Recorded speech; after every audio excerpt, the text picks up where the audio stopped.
गुलबर्गा में मौजूद Dermashine skin clinic में न्यूली लॉन्च की गई एडवांस्ड और modern AI 360 degree skin analysis machine के जरिए अब आप सिर्फ 199 रुपयों में अपनी स्किन को साइंटिफिकली एनालाइज करवा सकते हैं।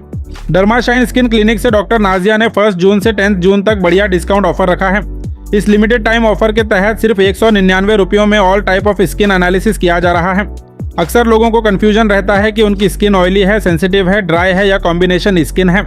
इसी कंफ्यूजन को दूर करने के लिए doctor Nazia intelligent AI based skin analysis technology लेकर आई हैं, जो आपकी स्किन की अंदरूनी कंडीशन को डिटेल में चेक करती है।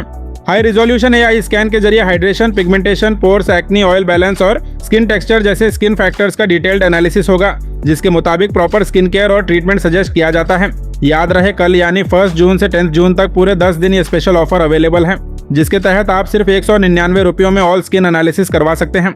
अगर आप भी इस बढ़िया डिस्काउंट ऑफर का फायदा हासिल कर अपनी स्किन को प्रोफेशनली और साइंटिफिकली समझना चाहते हैं तो डर्माशाइन स्किन क्लिनिक को विजिट करें। ये क्लिनिक गुलबर्गा में जगत सर्कल से दरगाह रोड पर बिग बाजार और डोमिनोज पिज्जा के ऑपोजिट मौजूद है। डर्माशाइन स्किन क्लिनिक का टाइमिंग मंडे से सैटरडे सुबह 11 बजे से 3 बजे तक और शाम 5 बजे से 8 बजे तक रहेगा और हर संडे ये क्लिनिक बंद रहता है। 10 दिनों के लिए रखे गए इस स्पेशल ऑफर से जुड़ी ज्यादा जानकारी के लिए स्क्रीन पर दिए गए नंबर पर कॉन्टैक्ट भी कर सकते हैं।